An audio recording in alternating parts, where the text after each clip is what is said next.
예, 마가복음 5장부터 8장까지 시작하도록 하겠습니다.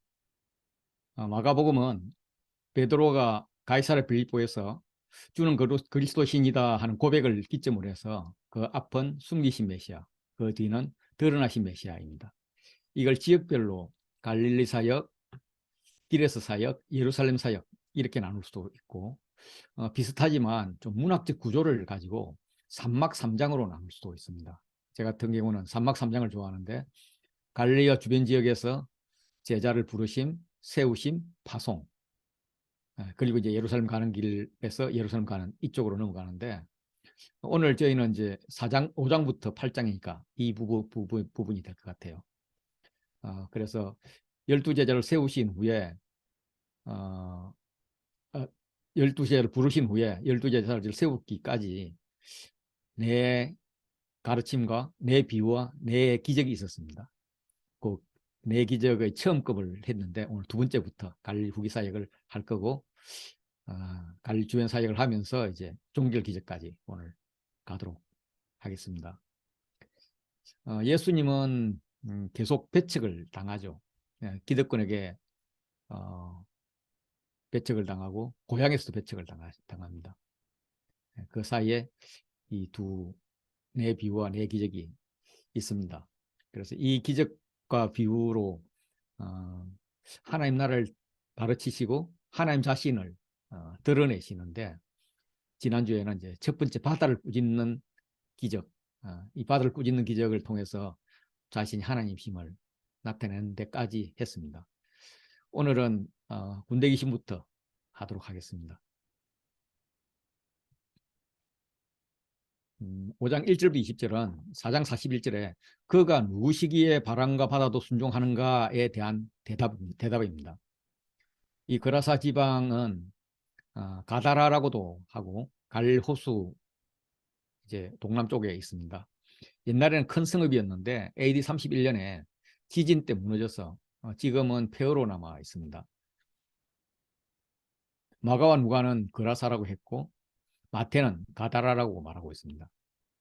예수님이 호수를 건너서 이방인 지역으로 간 것입니다.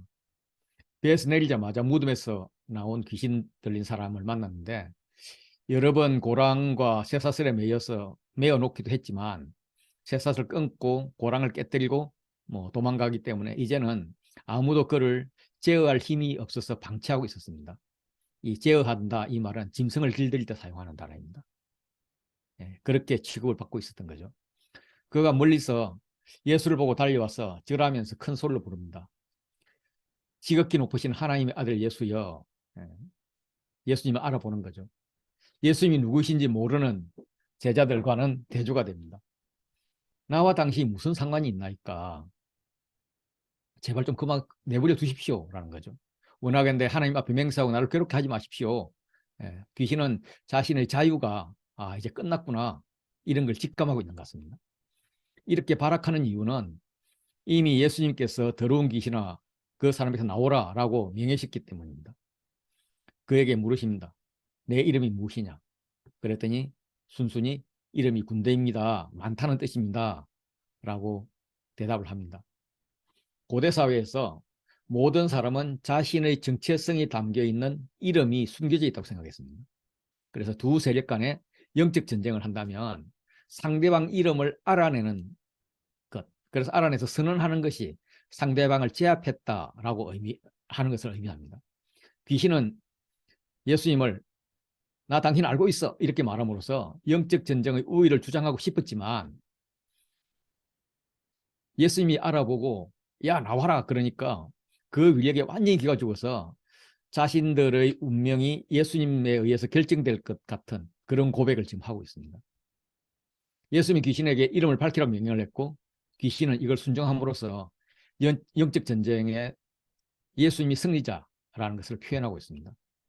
이방인 지역에도 하나님 나라가 임하는 거죠. 이 군대의 원어는 레기온입니다. 레기온은 보병 6천 명하고 마병 120명으로 구성된 로마 군단입니다. 로마 군대가 주둔하고 있다는 것은 그곳 사람들이 사회적으로 모든 주권을 상실했다. 로마에게 빼앗겼다라는 것을 의미하는데 그런 점에서 군대라는 귀신에 사로잡힌 이 사람은 모든 주권이 귀신에게 상실되었음을 보여줍니다. 이 군대 귀신이 예수님 앞에서 무기력한 모습으로 간구합니다. 예. 지금 원독자들이 압제하에 있는 그 로마도 예수님 앞에서는 무기력할 것이다. 이것을 원독자들이 알려주는 거죠. 세 번의 간구가 나옵니다. 먼저는 예수님께 항복한 군대 귀신의 간구입니다. 지방에서 내어보내지 말기를 간구하고 돼지들에게 들어가기를 간구합니다. 성경은 악령들이 쫓겨서 가는 곳이 물 없는 곳 혹은 무적행 또는 지옥이라고 합니다. 귀신은 한 지역을 점령하고 있는데 그 점령 지역에서 쫓겨나게 되면 무적행에서 최종 심판을 기다린다 이렇게 이제 생각이 되었던 때입니다. 그래서 귀신은 무적행에 가고 싶지 않다. 돼지에게 들어갈 수 있도록 해달라라고 강구를 하죠. 이제 고대의 설화 같은 걸 보면 귀신은 자기 지배하에 있던 사람으로부터 떠나야 할 때는 그러니까 져서 도망가야 될 때는 좀 손쉬운 요구 조건 같은 걸 내세우기를 좋아했습니다. 그래서 이 승리한 자는 항복하는 자에게 뭐 그 정도 아량은 베풀어 주는 것이 당시의 관습이었습니다. 이런 정서를 반영해서 예수님도 돼지에게 들어갈 것을 허락하시는 거예요. 허락이 떨어지자마자 이 더러운 귀신이 나와서 돼지에게로 들어가서는 거의 2,000마리나 되는 돼지 떼를 비틀로 몰아내서 물로 들어가서 몰살시킵니다. 귀신들의 목적은 돼지를 죽이는 게 아니었습니다. 이 사건을 통해서 이방인 땅 그라사 지방에 하나님 나라가 도래하는 것을 막기 위한 반격 조치였던 거죠. 뭐 이런 영적인 세계를 모르는 사람들이 이제 상황을 봅니다. 자초지정을 들은 그라사인들은 예수께서 그 지방에서 떠나가기를 간구합니다. 이방 사람들의 판단 기준은 자기 소유, 재산, 이익 뭐 이런 거였습니다. 사람의 회복은 안중에 없었죠. 예수님은 배에 올라서 유대 지역으로 돌아가셔야만 했습니다. 그래서 그 이방인들은 구원받을 기회 자체를 차버리는 것이죠. 언뜻 보면은 바보 같은 행동이지만 계산해 보면 돼지 한 마리에 김인수 장로님 얼마나 해요 요즘? 뭐 비쌀 때는 한 90만 원, 95만 원 이렇게도 나오고 요즘은 한 40만 원 한다고 들었는데 맞습니까? 손밖에 몰라가 죄송합니다. 아, 예. 40만 원이라 하면은 어 40만 원, 4 동그라미 5개잖아요. 곱하기 2천, 동그라미 3개잖아요. 그럼 동그라미 8개가 붙는 8이 된단 말이에요. 그럼 8억 원입니다. 8억 원. 한 사람, 마태복음에서 두 사람이죠. 이 두 사람 정신병을 고치는데 8억 원 든다 그러면 저도 그거 너무 비싸다. 이렇게 할 것 같아요. 한 1억 원만 들이고 한 7억 원을 이렇게 꼬불치고 싶다 이런 마음이 들 것 같아요. 세 번째 강구는 귀신 들렸던 자가 예수님과 함께 있기를 강구합니다. 예수께서 배에 오르실 때 함께 가고 싶습니다라고 했는데 이 함께 있다 하는 말은 제자가 된다는 말이에요. 그런데 그 마음을 하나님께서 사셔서 너는 이미 제자가 되었어 이렇게 받아들이는 것 같습니다. 그래서 제자로서의 비잉이 되었으니까 이제 두잉을 했으면 좋겠어. 그러면서 집으로 돌아가서 주께서 내게 어떻게 큰 일을 행하사 너를 불쌍히 여기신 것을 내 가족에게 알리라 하십니다. 그는 명령대로 돌아가서 예수께서 자기에게 어떤 큰 일을 행했는지를 온 데가볼리 성내에 전파합니다. 주 하나님이 하신 일을 전하라고 했는데 예수님이 하신 일을 전했습니다.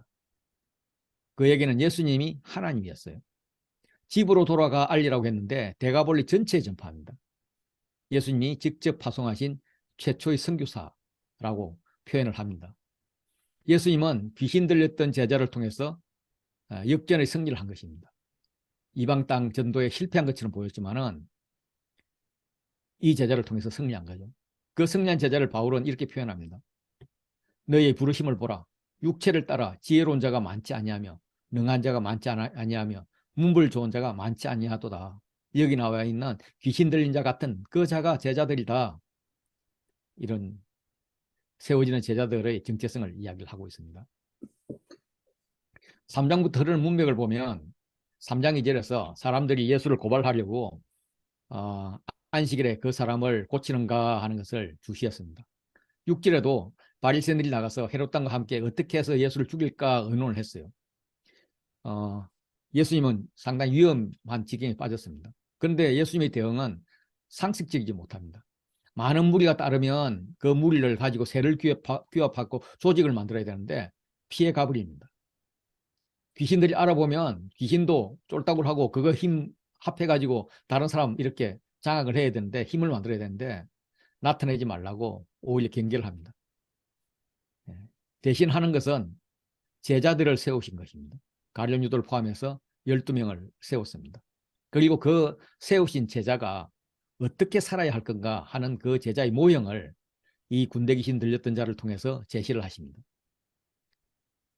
그래서 궁극적인 하나님 나라의 확장은 이 제자에 의해서 이루어진다는 거죠. 군대 귀신 이야기의 후반부는 이렇게 교차대꾸 구조로 되어 있습니다. 정신이 온전해져서 앉아있는 것을 보고 사람들이 두려워하고 사람들이 놀랍게 여깁니다. 그 사이에 알려줍니다. 귀신 들렸던 자가 치유되었습니다를 알리고요. 그 귀신 들렸던 자에게는 주께서 너에게 하신 일을 가족들에 알리라 하고 알리메와 알리라가 있습니다. 이 알리메와 알리라 이것은 이제 이 알릴 일은 어떻게 큰 일을 하셨는지 알리는 거예요. 이 큰 일은 위대한 일입니다. 주께서 하신 위대한 일은 처음에는 돼지 2,000마리를 죽이고 한 사람을 살린 겁니다. 그런데 돼지 2,000마리를 죽인 것보다 더 중요한 것은, 더 큰 것은 예수님이 그 지역 전도를 포기했다는 것입니다. 그래서 귀신들 이제 한 사람을 고치기 위해서 8억 원의 돈을 들이고 그 지역의 생명의 구원을 포기하신 정도로 그 한 사람, 제자 한 사람에 대한 하나님의 투자는 크다고 보면 되겠습니다. 하나님은 귀신 들렸던 자에게 하나님께서 내게 어떻게 큰 일을 행하셨는지 가족에게 알려라 라고 말씀하십니다. 귀신 들렸다가 나은 자가 순종합니다. 그런데 가족에게 그치는 게 아니라 예수님을 하나님으로 알고 하나님께서 어떻게 큰 일을 행했는지 데가볼리 지역 전체에 전파를 합니다. 예수님이 그를 살리기 위해서 돼지를 죽게 하는 바람에 그 지역에서 더 이상 전도할 수 없었던 것 같았는데 그가 데가볼리 전체를 전도하는 자가 되었다는 겁니다. 어쨌든 그의 온전해짐을 보고 듣던 자들이 예수님 하신 일을 놀랍게 여깁니다. 예수님을 찬양했다는 말입니다. 예수님이 두 번째 백길 여행으로 이방 지역에서 그라사 지방으로 갔다가 이제 지금 돌아오십니다. 야이로라는 회당장이 예수님 앞에 나왔습니다. 회당장은 회당을 관리하면서 예배를 주관한 자입니다. 지도자가 3명인데 3명 중에 1명인 거죠. 예배 때 율법서와 선지서를 읽고 설교할 사람을 택했습니다. 그래서 율법에 어긋나면 실직도 했고요. 유대 공동체에서는 존경받는 사람 장로들 중에서 투표로 선출되었습니다. 그래서 이 사회적으로 대단한 위치에 있는 회당장이 예수를 보고 발 아래 엎드리는 그런 경의를 표하면서 딸의 구원, 딸의 치유를 간곡히 구합니다. 딸은 12살입니다. 결혼할 나이가 되었는데 지금 죽어가는 거죠.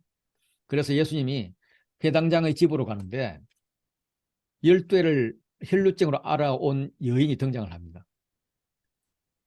집으로 가는 걸 막는 거죠. 혈루증은 피의 유출이라는 의미인데 불규칙적으로 출혈이 있는 병입니다. 이 병을 고치기 위해서 그녀는 많은 의사에게 많은 괴로움을 받았고 가진 것도 다 허비하였지만 아무 효험도 없고 도리어 더 중하게 되었다는 겁니다. 그래서 예수님이 마지막 소망이었는데 무리가 많아서 안으로 들어갈 수가 없는 거예요. 접근할 수가 없는 거예요. 이 무리가 많다는 것은 예수님의 인기는 입증하지만 정작 예수님이 도움이 필요한 사람에게는 예수님께 나아오는 것을 방해하는 자가 되고 있습니다. 이 헬루병은 부정합니다. 때문에 대중 앞으로 나오는 것은 대중을 부정하게 만드는 심각한 폭력적 행위입니다. 그럼에도 불구하고 그녀는 무리 가운데로 끼어들어서 예수님 뒤로 와서 그의 옷에 손을 댑니다. 그의 옷에만 손을 대어도 구원을 받으리라고 생각했기 때문입니다. 실제로 그녀는 헬루의 근원이 말라서 병이 났습니다. 나음을 느꼈습니다. 해당장 집으로 가는 길에 많은 사람들이 예수님을 둘러싸고 많은 사람들이 손을 떼는 접촉이 있었지만 사실은 아무 일도 없었던 것 같아요. 그런데 이 여인만이 특별한 목적에 특별한 방법으로 축복을 받은 것입니다.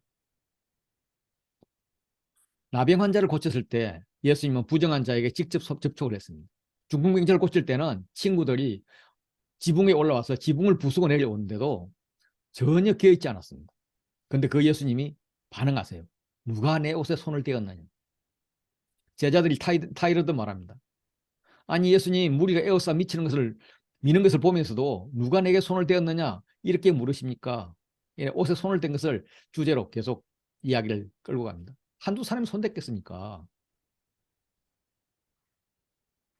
그런데 한 여자가 두려워하며 떨고 있습니다. 그 앞에서 엎드려서 모든 사실을 말하죠. 두려움은 누군가 위협하기 때문에 두려움이 생길 수도 있지만 하나님의 능력과 권세를 경험한 데서 두려움이 나오기도 합니다. 우리는 이 후자의 두려움을 지속적으로 추구해야 될 것입니다. 예수님이 그에게 축복을 더하십니다. 딸아, 내 믿음이 너를 구원하였으니 평안히 가리라. 이 딸아는 복음서에서 유일하게 사용된 호칭입니다. 평안히 가라는 엘리사가 나병에 낳은 그 나아만에게 한 말입니다. 굉장한 복을 받죠. 딸아, 내 믿음이 너를 구원하였다. 저는 이제 이 말씀을 읽으면서 세 가지 질문이 들어오더라고요. 첫 번째는 과연 내 믿음이 너를 구원하였느니라 라는 칭찬에 이 여인이 합당한가? 이걸 한번 생각해 봤습니다. 헬루병 여인은 12년 동안 많은 의사를 찾아다녔고 예수님이 병을 잘 고친다는 소문을 듣고 찾아왔는데 사실은 예수님만 찾은 게 아니라 병을 고치기 위해서 이 의사 저 의사, 당시에 이제 의사가 점술가가 대부분이었기 때문에 용하다는 점쟁이들 다 찾아보고 이제 예수라는 의사가 잘한다길래 지금 찾아온 것 같습니다. 거기에다가 사회 질서를 어기고 사람들을 부정하게 하고 또 여자가 남자의 옷을 잡는 막 나가는 그런 여인처럼 보입니다. 그러면 이제 저희 평가는 달라지겠죠. 이런 마음이 들 때 예수님은 그녀는 믿음으로 구원을 받았다라고 말씀을 하세요. 우리는 긍정적으로 생각하더라도 그녀의 믿음에다가 갈급함이 있었습니다. 죽음을 무릅쓴 이런 불법적 행위, 이걸 할 수 있는 용기가 있었습니다. 이런 등등 뭔가를 더 하려고 하지만 가만히 나를 한번 생각해 보면 그게 답이 아닌 것 같아요. 저는 믿음으로 구원받은 것도 아니에요. 순전히 은혜로 구원을 받았습니다. 그런데도 주님은 야 두원아, 너의 믿음이 너를 구원하였어 라고 말씀해 주십니다. 우리는 이런 쑥스러운 칭찬을 받고 살고 있습니다. 또 이런 구원을 지금 자랑하고 있는 그런 사람들입니다. 두 번째로 내 믿음이 너를 구원하였다, 믿기만 하라, 이걸 강조하는 치유사역자들이 예수님 하신 이 말씀을 자기들도 따라하는데 이게 합당한 것인가, 여기에 대해서 한번 생각해 봤습니다. 치유집회에 가면은 병도 없고 아픔이 없는 하늘나라를 지금 여기에 가져오자 이렇게 말씀하십니다. 하나님 임재를 구하죠. 예, 오케이, 동의할 수 있습니다. 그렇게 하고 싶죠. 그 다음은 믿음을 강조하기 시작합니다. 내 믿음이 너를 구원하였다. 이미 나았음을 믿어라, 선포하라.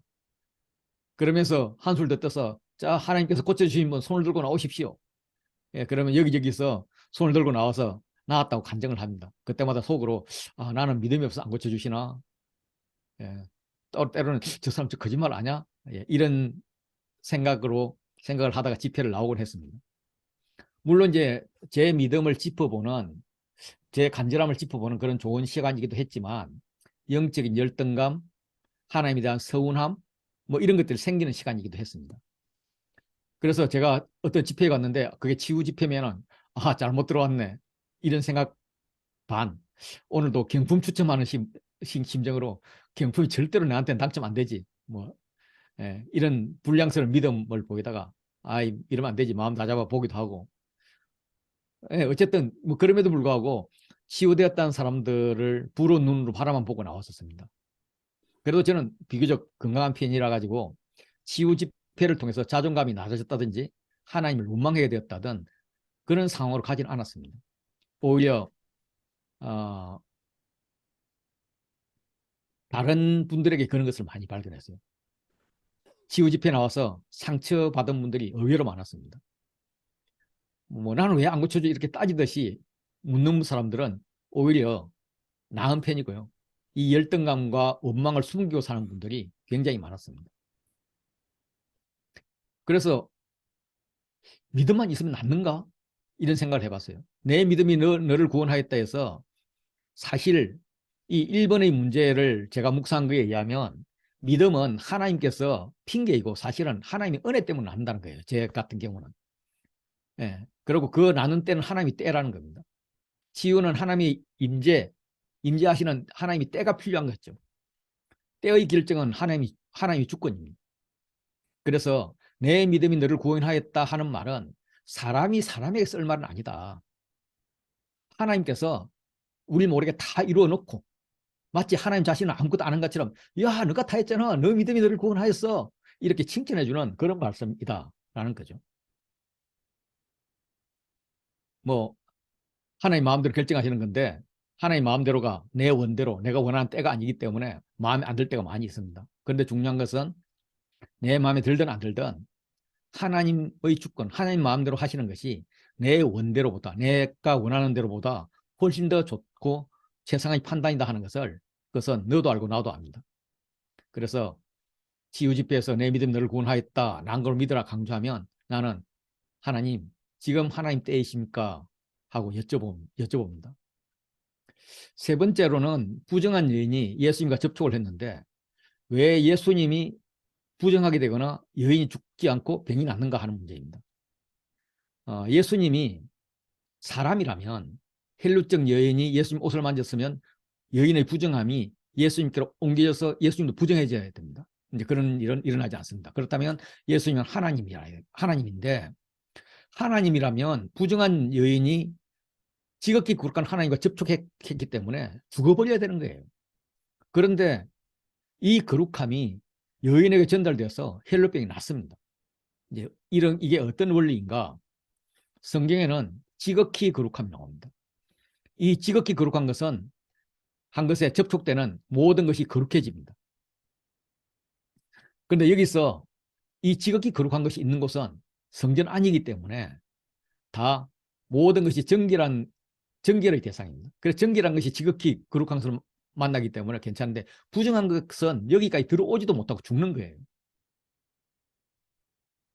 그래서 헬루증 여인이 예수님을 만났을 때 죽지 않는 것은 죄를 사는 절차와 거룩함을 받는 절차가 동시에 이루어졌다. 이런 설명으로 가능한 거예요. 그래서 우리가 예수님은 제사의 완성이다라고 이야기를 하죠. 하나님의 지극히 거룩함이 인간의 죄와 만날 때 공의의 원리가 적용된다면 죄를 가진 인간이 죽습니다. 그런데 은혜로 만나주면은 죄만 죽고 사람은 살아나는 거죠. 거룩하게 되는 거죠. 이게 예수님의 은혜의 제사의 완성이다라고 이야기를 합니다. 아직 혈루병 여인과 예수님의 대화가 끝나기도 전에 회당장 집에서 사람들이 와서 회당장 딸이 죽었다고 그래서 이제는 부를 필요가 없다고 그렇게 전달해 옵니다. 이 이야기는 회당장, 혈루증 여인, 회당장 이렇게 ABA 구조로 되어 있어서 요 B가 A와 A-를 해석하는 기준이 됩니다. 혈루증 여인의 이야기의 결론은 여인의 믿음에 대한 예수님의 칭찬과 축복으로 끝났습니다. 따라 내 믿음이 너를 구원하였으니 평안히 가라. 병에서 놓여 건강할지어다. 예수님은 낙마하고 흔들리는 회당장에게도 동일한 믿음에 대한 말씀을 하십니다. 두려워 말하지 말고 믿기만 하라. 이것은 회당장 집에서 온 사람들의 하는 말을 들으시고 무시하시고 거부하시고 하시는 말씀입니다. 예수님은 베드로와 야고보와 요한만 데리고 회당장 집에 함께 들어가십니다. 사람들은 떠들고 울면서 통곡합니다. 울며 통곡하는 자들은 슬픔을 표현하는 것이라기보다는 이웃집을 위해서 울어주는 품앗이 개념 아니면 돈을 받고 울어주는 그런 겁니다. 그들에게 왜 우냐? 아이가 죽은 것이 아니라 잔다 그러죠. 누가 봐도 죽었는데 잔다고 말씀하시니까 울던 것들이 비웃습니다. 울었다 웃었다 코미디가 진행되고 있는 겁니다. 예수님은 전혀 개의치 않고 그들을 다 내보냅니다. 내보낸다는 건 강제로 강압적으로 내친다 이런 의미입니다. 귀신을 쫓을 때 사용하는 단어입니다. 그렇게 치유 이전에 비관자들을 내보내고 시작을 합니다. 그리고 부모와 세 제자만 데리고 아인으로 가서 소녀의 손을 잡고 달리다 굼, 소녀야 달리다 굼 일어나라, 이렇게 명령하십니다. 소녀가 일어나서 걸었고 사람들은 크게 놀랍니다. 참 놀랐다, 최고로 놀랐다 하는 히브리식 표현입니다. 소녀에게 먹을 것을 주라고 명령하십니다. 스스로 살아갈 수 있는 자가 되었다는 증거입니다. 이렇게 예수님은 권세를 감추려 하지만 계속 예수님의 권세는 드러납니다. 마치 등불처럼 드러나고 있습니다. 혈루증 여인과 야이로의 딸을 치유를 비교해 보면 둘 다 10이라는 공통점이 있습니다. 믿음이 있었지만은 실제로는 은혜에 의해서 고쳐졌습니다. 결론은 은혜인 거죠. 하나는 본인의 믿음이고 하나는 아버지의 믿음입니다. 자신의 믿음이 아니라. 그래서 은혜 가운데 들어가려면 은혜를 초청할 믿음이 나에게 있든지 아니면 내가 속한 공동체에 있어서 누군가가 은혜를 초청해 줄 때 그게 가능한 거죠. 그래서 내가 믿음의 공동체에 속해서 은혜를 초청하면 나의 믿음으로 누군가가 구원을 받고 공동체의 믿음으로 내가 구원을 지속하게 되는 이런 상태가 될 것입니다. 공동체의 믿음, 공동체의 소속됨, 이것이 강조되고 있는 것 같아요. 4장부터 예수님 사적을 살펴보면 예수님은 많은 사람들을 가르치셨습니다. 그리고 그는 바람과 바다를 꾸짖어서 잠잠하게 합니다. 자연을 다스리시는 하나님입니다. 하나님만 하실 수 있는 일이죠. 군대 귀신을 내어줬습니다. 귀신을 다스리는 분이죠. 그리고 열대 헬루증 여인을 고칩니다. 병을 다스리는 분이십니다. 야이로의 딸은 죽음에서 살리십니다. 이렇게 기적을 통해서 자연을 다스리고 귀신을 다스리고 병을 고치고 당시에는 죄를 사하는 거였죠. 죄를 다스리고 급기야 죽음까지 다스리는 겁니다. 마가복음의 독자들은 죽을 수도 있는 굉장한 위기에 있었습니다. 예수님이 그 안에 있다는 것을, 예수님을 믿는다는 것이 알려지기만 하면 죽는 것이었어요. 그래서 예수를 믿는다는 것을 감추고 싶었고 어떤 이는 믿음을 버리고 싶었습니다. 그런데 그들에게 마가가 묻는 거죠. 인간 세상뿐만 아니라 자연과 귀신과 병과 죽음, 이 모든 세상과 영적 세계와 죽음을 다스리는 분이 누구냐? 너희 목숨을 추구하는 자가 누구냐? 로마 황제이냐? 예수님이냐? 이렇게 묻는 것입니다. 6장으로 가면은 예수님께서 고향에서 배척을 받고 12제자를 파송하고 유명한 오병이의 잔치 그리고 깨닫지 못하고 하는 말씀이 나옵니다. 예수님의 가족은 예수님을 붙들러 나사렛에서 갈릴리로 왔습니다. 그런데 예수님은 고향 나사렛으로 가십니다.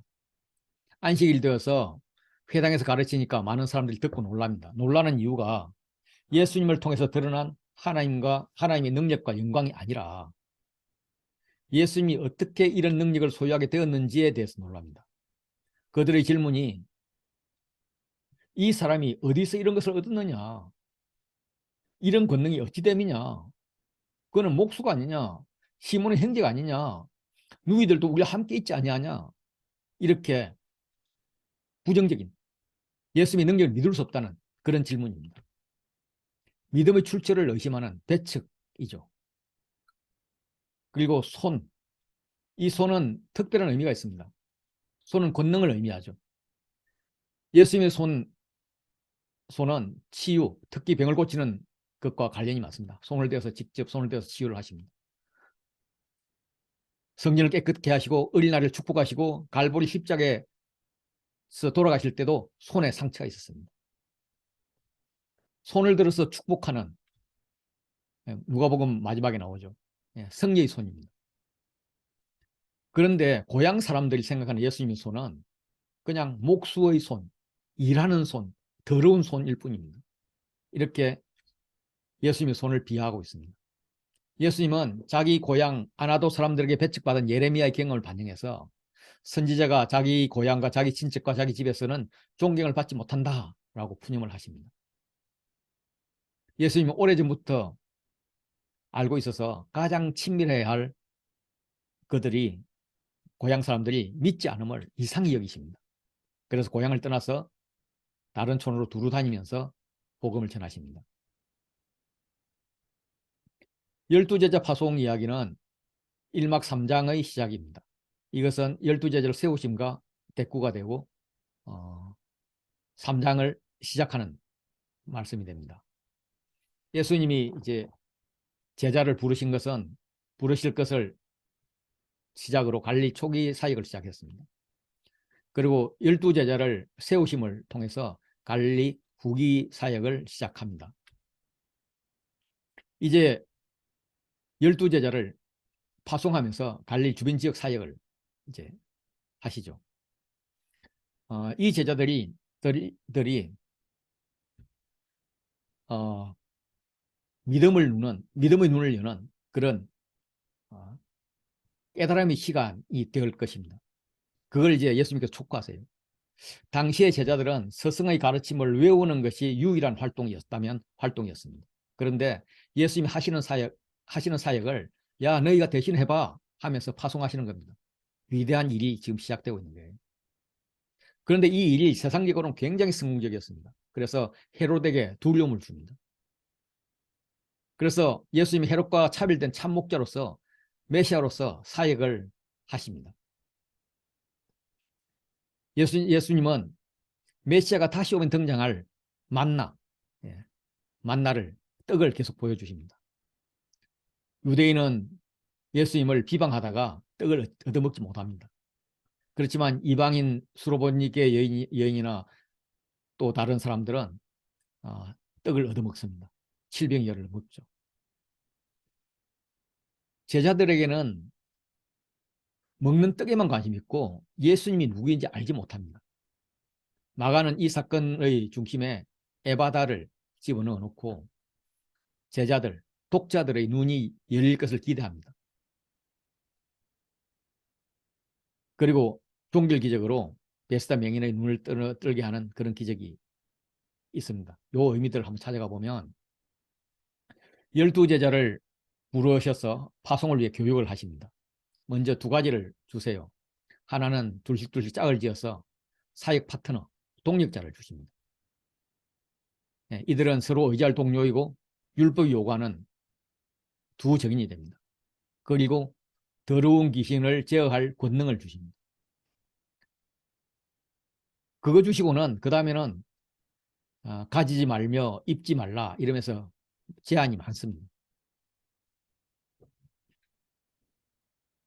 여행을 위해서 기존에 가지고 있던 지팡이 외에는 아무것도 가지지 말라는 거예요. 돈도 가지지 말라는 겁니다. 기존에 입고 있던 옷만 입고 신고 있던 신만 신고 여벌도 가지지 말라고 이야기합니다. 그래서 소유 가능한 것은 지팡이와 입고 있는 옷, 신발뿐입니다. 하나님을 전적으로 의지하라는 말이죠.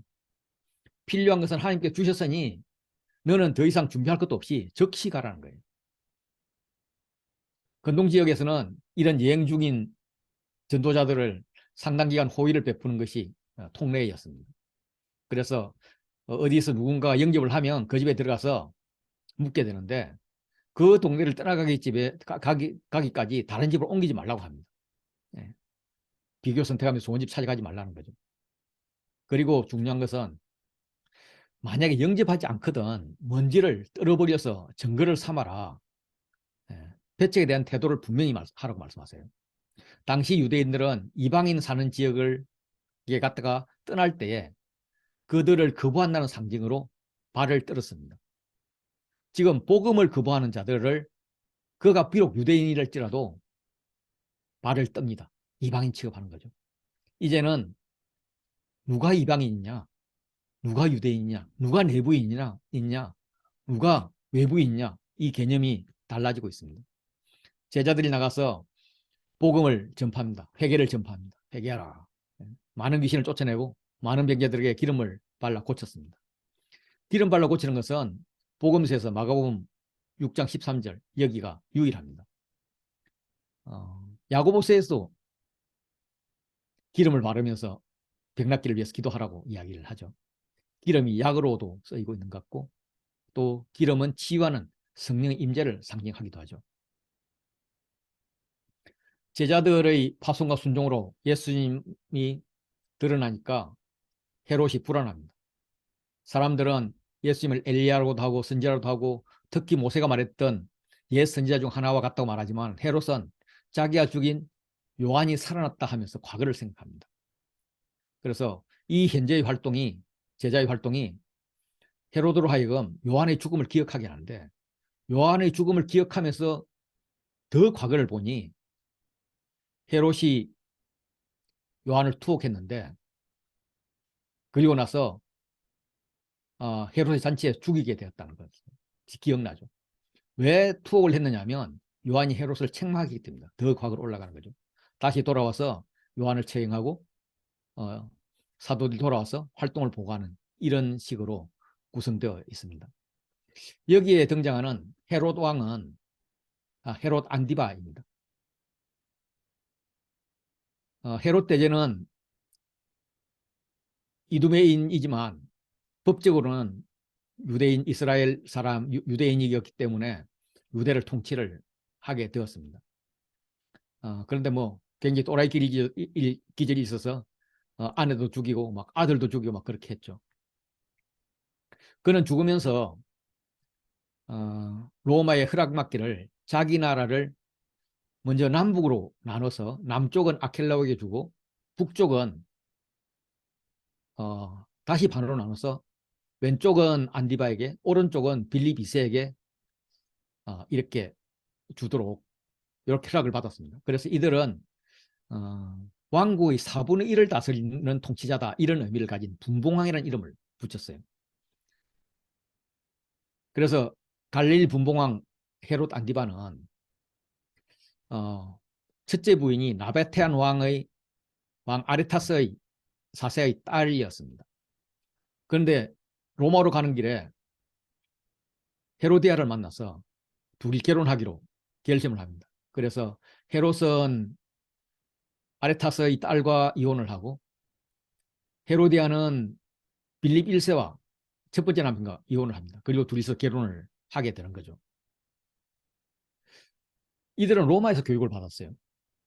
그래서 그들에게는 뭐 충분히 있을 수 있는 일이었습니다. 그런데 유대 율법으로 보면 동생의 아내를 취하는 것, 이걸 위해서 본 아내와 이혼하는 것, 이런 것은 죄였죠. 그래서 요한은 헤롯 안디바에게 동생의 아내를 취하는 것이 옳지 않다라고 질책을 했습니다. 여기에 대해서 헤로디아가 요한을 원수로 여기면서 죽이고자 했던 것입니다. 반면에 헤롯은 요한이 어렵다, 거룩한 사람이다 이런 걸 알기 때문에 두려워해서 보호하기 위해서 헤로디아가 죽이지 못하게 감옥에 가뒀습니다. 그리고 수시로 만나서 이야기를 듣는데 들을 때는 번민하지만은 그 번민이 회개로 가지를 못하죠. 마침 기회 좋은 날이 왔습니다. 무엇하기에 기회 좋은 날인지 모르지만 어쨌든 누구에게 기회가 왔습니다. 헤롯이 자기 생일에 대신들과 천부장들과 갈릴리 귀인들을 불러서 잔치를 벌였는데 재혼한 그 헤로디아가 전 남편과 낳은 딸이 있었습니다. 그 공주가 공주의 신분에도 불구하고 춤을 추어서 함께 있는 잔치하는 자들을 아주 기쁘게 했습니다. 성경에는 이제 헤로디아의 딸이라고 하지만 유다 고사에는 헤로디아의 딸 살로메로 기록되어 있습니다. 헤로디아는 왕비였기 때문에 그의 딸 살로메는 공주의 신분입니다. 그런데 연회에서 춤을 추는 것은 무희, 창녀였어요. 그래서 여기서 딸은 진짜 딸이 아니라 자기가 거느리는 어떤 사람일 수도 있습니다. 그래서 춤춘 자가 공주가 아니라 무희였다면 이 무희가 연회에서 춤을 출 때는 7색깔의 그 베일을 입고 춤을 추면서 베일을 하나씩 이렇게 벗어 던지고 마지막 7번째 베일을 누구에게 주는데 그것을 받는 사람이 그 여자를 이제 차지할 수 있는 겁니다. 그래서 헤롯이 내가 나라의 절반이라도 주겠다. 이 말은 마지막 베일을 나에게 달라, 나에게 오라 이 말이었습니다. 굉장히 음란한 일을 하는 거죠. 무의가 아니고 공주라면 이 헤롯과 헤로디아는 딸에게 남자를 유혹하는 아주 저급한 그런 춤을 추게 한 것입니다. 상상할 수 없는 거죠. 그런데 헤롯에게 이 춤은 매우 특별했고 아주 예, 영광스러운 그런 일로 간주되었습니다. 헤롯이 흥분해서 아내의 딸에게 호기를 부립니다. 무엇이든지 내가 원하는 걸 내가 다 줄게. 내가 원해라. 구하면 내가 나라의 절반까지도 주겠다. 예, 이렇게 뻥을 칩니다. 이 나라의 절반까지도 주겠다 이 말은 아수에로 왕이 페르시아의 왕 아수에로 왕이 에스드에게 했던 말입니다. 대제국의 왕이 했던 말이에요. 그런데 로마의 속국 그것도 왕도 아니고 3등분해서 나눠 가진 분봉왕이 대제국의 황제처럼 지금 큰 소리 뻥뻥 치고 있는 것입니다. 이렇게 권세를 자랑하다가 흥분한 헤롯은 무절제한 약속을 했고 헤로디아의 예상 밖의 요구에 부닥칩니다. 그가 나가서 그 어머니 헤로디아에게 무엇을 구하면 좋을까 물어보니까 헤로디아가 세례 요한의 머리를 구하라. 이렇게 한 말을 듣고 왕에 급히 나가서 들어가서 구합니다. 이제 헤롯과 헤로디아 두 사람이 요한의 목숨을 놓고 자존심을 목숨을 건 자존심 싸움을 하고 있습니다. 왕은 근심했지만 자기가 맹세한 것도 있고 딸과 또 잔치 자리에 있었던 사람들에게 체면도 차려야 되기 때문에 거절하지 못하고 참혹한 체행명령을 내립니다. 예수님은 귀신과 병을 내쫓고 좋은 소식을 전하기 위해서 제자들을 보내셨습니다. 반면에 지금 헤롯은 세례 요한을 죽이기 위해서 병사를 보냅니다. 이렇게 요한은 목이 베어서 소반에 담겨져서 헤로디아의 딸을 그쳐서 헤로디아의 손으로 건네집니다.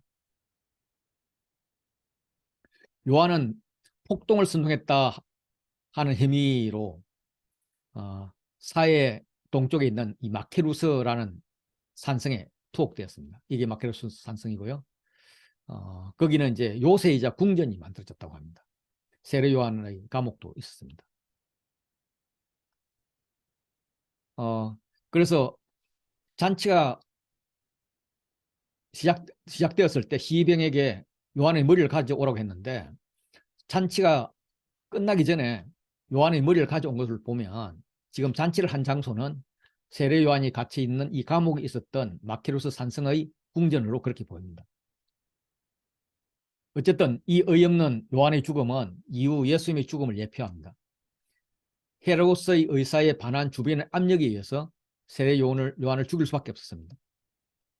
예수님도 빌라도의 의사에 관계없이 주변의 압력에 의해서 예수님을 처형하게 됩니다. 처형 방식은 로마의 중대 범죄자 처형인 참수형으로 세례 요한은 죽었고 예수님은 그것보다 더 불명예스러운 십자가 처형을 당합니다. 요한이 제자들에 의해서 장사됩니다. 예수님도 제자들에 의해서 장사가 되어야 되는데 12제자는 다 도망가 버리고 다른 제자인 아리마대 요셉에 의해서 장사가 됩니다. 의인이 얼마나 허무하게 죽음을 당하는지 당할 수 있는지를 알려줍니다. 먼 독자들에게는 가족 중에 처형당한 사람들을 비롯한 많은 의인들이 죽었는데 그들이 아주 장렬하게 멋지게 그렇게 죽음을 맞이한 것이 아니라 오히려 보통 사람보다 더 못하게 죽을 수도 있다라는 것을 말하면서 위로해 주고 있는 거예요. 그러나 의인이 이 악인들의 장난거리, 자기들의 이게 체면 싸움 때문에 죽는다 할지라도 악인의 마음속에 두려움으로 살아남아 있다. 이런 것을 이야기해 줍니다. 예수님이 12제자를 파송했을 때 그들의 활동은 헤롯에게 알려질 정도로 대단했습니다. 그래서 이제 사도들이 돌아와서 행한 것과 가르친 것을 보고하는 시간인데 제자들이 낱낱이 보고했지만 그 보고 내용이 전혀 나와 있지 않습니다. 보고 내용 중요하지 않다는 거예요. 이 사건을 통해서 마가가 전개한 이야기 구조는 제자들의 활동에 초점이 있지 않고 헤롯의 잔치에 요한이 죽은 이야기를 설명하고 있습니다. 헤롯의 잔치가 중요한 거죠. 나중에 오병의 잔치와 비교할 것이기 때문입니다. 한적한 곳으로 방향을 급히 몰아갑니다. 너희는 따로 한적한 곳으로 가서 잠깐 쉬어라. 이 한적한 곳은 예수님의 기도의 자리입니다. 예수님은 사역이 끝나면 항상 기도의 자리로 갔고 제자들에도 이걸 요구하고 있습니다. 그 한적한 곳은 배를 타고 갑니다. 세 번째 백길 여행인 거죠. 한적한 곳으로 가는 것은 분명한 배려일 텐데 또 뭔가를 가르쳐 주려는 의도일 텐데 제자들은 전도여행 돌아와가지고 흥분해가지고 막 사역하고 싶은데 가서 쉬어라니까 되게 서운했던 것 같습니다. 그래서 한적한 곳을 막 소문내고 가는 것 같아요. 야, 따라와. 내가 거기 가면은 거기서 기도해 줄게. 막 이렇게 이런 것 같아요. 그래서 예수님 일행이 배를 타고 가는 것을 보고 많은 사람들이 알고는 걸어서 혹은 길을 삥 둘러서 달려갑니다. 오히려 그들이 먼저 가서 기다립니다. 예수님이 따라온 큰 무리들을 보고 그 목자 없는 양 같음으로 인해서 불쌍히 여기십니다.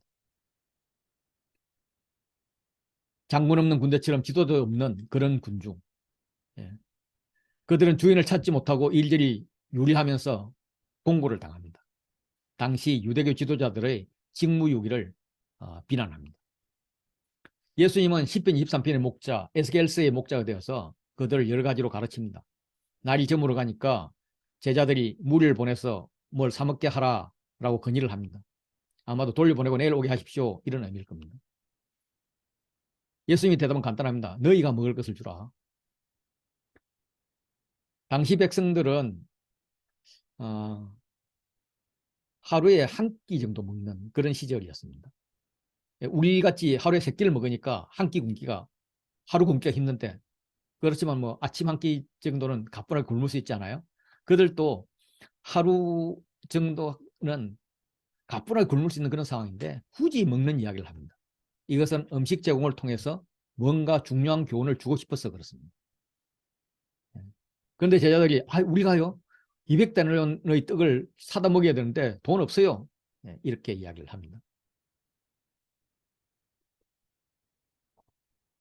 너희에게 떡 몇 개나 있는지 가서 보라.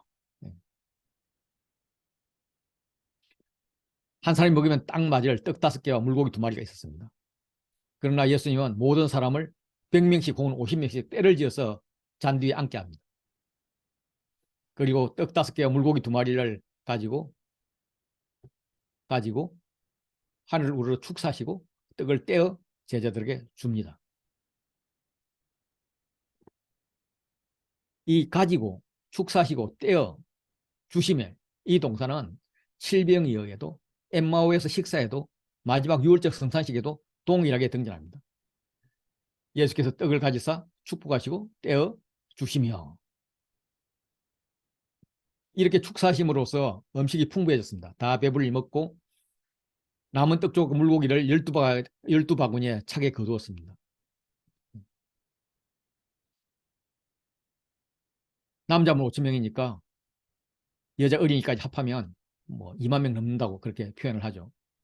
이거는 종말론적인 메시아적 연회를 말합니다. 우리가 천국에서 누릴 잔치를 조금 보여주는 거예요.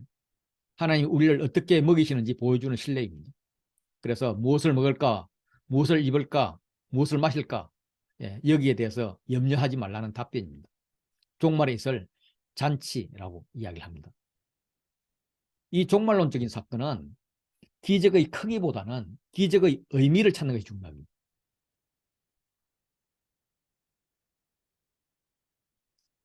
제자들은 전도 활동을 통해서 헤롯의 잔치와 예수님의 잔치를 대조시킵니다. 헤롯의 잔치는 자기 과시를 위해서 귀족들을 초대하고 궁궐로 초대했습니다. 그 사치스러움과 방자함, 그것은 사람의 목숨도 주고받았습니다. 축하가 있고 춤이 있고 상도 있고 맹세의 말도 있지만 결국 사람 죽이는 일, 사람 죽이는 말이 됩니다. 예수님의 잔치는 지도자도 없는 목자 없는 양 같은 그런 불쌍한 무리들을 위해서 빈들로 초청을 합니다. 떡 5덩 위와 물고기 2마리만 있는 소박한 식사. 그렇지만 축사 있고 나눠줌이 있습니다. 다 먹고 남음이 있는 풍성한 잔치입니다. 사람을 살리는 말씀인 거죠. 두 왕, 헤롯 왕과 예수님의 모습이 굉장히 대조적입니다. 헤롯은 스스로도 불안합니다. 싸우고 죽이고 허세 부리고 체면이 더 중요하죠. 예수님은 평강을 주십니다. 구하면 주십니다. 영생을 주시겠죠. 영생을 위한 양식과 말씀을 주시는 거예요. 자신을 죽이면서까지 사람을 살리시는 그런 분입니다. 마가복음 6장 45절부터 8장 26절은 이상하게 누가복음에서 인용을 안 해요. 마가복음을 거의 다 인용을 하는데 이 부분은 인용을 하지 않습니다. 그래서 누가의 대생략이다 이렇게 이야기합니다. 그 부분을 같이 공부하도록 하겠습니다. 제자들이 전도여행에서 멋진 성과를 내고 돌아왔을 때에도 물 위에서 떼어놓던 예수님이 500여의 기적으로 한껏 공모되어 있던 제자들을 즉시 재촉하면서 건너편 베사다로 가게 하십니다. 예수님은 무리를 작별시킨 후에 기도하러 산에 가십니다. 삶의 결정적인 순간을 위한 것이죠. 제자들은 아쉬운 마음에 4번째 백길 여행을 합니다. 저물매 배는 바다 가운데 있고 예수께서 홀로 무태에 있습니다. 제자들의 마음이 예수님과 분리되었을 때 장소마저도 분리되어 있음을 말하고 있습니다. 제자들의 마음을 알았는지 바람이 거슬러 붑니다. 그래서 그 바람에 거슬려 억지로 반대편으로 가야 하는 거예요. 그래서 노를 젓는 것이 힘겹습니다. 이 힘겨운 사람들을 예수님이 계속 보고 있습니다. 밤 4경쯤 되었습니다. 이스라엘 사람들은 해가 지고 뜨는 것으로 밤낮을 구분하고 해가 지면 저녁 6시쯤 되면 다음날 새벽 6시 정도까지를 3등분해서 보초를 세웠습니다. 그래서 1경, 2경, 3경이 있었죠. 그런데 여기 4경이 나오는 것은 로마 체제입니다. 로마 체제는 밤을 4등분했습니다. 그래서 1경은 9시까지, 2경은 12시까지, 3경은 새벽 3시까지, 그리고 4경은 새벽 3시부터 새벽 6시까지입니다. 지금 4경이니까 새벽입니다. 저녁부터 따지면 한 10시간가량을 제자들은 힘겹게 노를 젓고 있는 것입니다. 예수님이 그걸 바라보고 계신 거고요. 그래서 등장하는 바다는 혼돈과 파멸의 세상을 상징하고 배는 예수님이 지시하신 길을 가는 교회를 상징하고 있습니다. 마가는 의도적으로 예수님의 모범다움과 제자 공동체의 잘못된 모습을 대조해서 독자들의 선택을 요구합니다. 예수님은 산에서 기도하신다. 하나님께 맡기신다. 그리고 제자들을 지켜보고 있다. 반면에 제자들은 바다 가운데서 괴로이 노를 저으며 스스로 문제를 해결하고 있다. 예수님을 바라보지 않고 한쪽 구석에서 하나님에 대한 서운함만 자리 잡고 있다. 그에게 고난이 점점 심화된다. 고난의 진전이다. 날은 저물고 배는 바다 가운데 있고 바람은 거슬리고 힘겹게 노를 젓는다. 그렇지만 예수님은 구원을 진전시키고 있다. 홀로 육지에 계시다가 괴로이 누워있는 제자들을 향해서 다가오신다. 예수님이 바다 위로 걸어가는 그들에게 오셨는데 오셔서 지나가려고 하십니다. 아니 기껏 오셔서 왜 지나가시나? 요 지나가는 것이 이제 여러 가지로 해석이 됩니다. 몇 가지만 소개하면 제자들의 입장에서 보니까 예수님께서 지나가시는 것 같았다. 뭐 이런 표현도 되고요. 또 예수님이 제자들에게 용기를 주려고 지나가서 배보다 앞에 가가지고 이렇게 길을 안내하겠다. 뭐 이런 해석도 합니다. 제가 선호하는 해석은 구약하고 연결이 됩니다. 하나님께서 사람들에게 자신을 보이실 때면 그들을 지나가시는 거예요. 자신의 신적 영광을 드러내기 위해서요. 그래서 모세가 하나님께 하나님을 보여주십시오 했더니 손으로 바이트민을 두고 손으로 덮고 지나가십니다. 그래서 지나가는 것. 엘리야 때도 마찬가지였어요. 여호와께서 지나가십니다.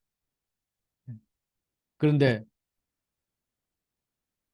큰 뭔가 뭐 강한 바람, 산을 가르고 뭐 이런 거에는 여호와께서 계시지 않았죠. 제자들은 바다를 걸어오는 예수님을 유령으로 착각해서 놀라고 소리 지릅니다.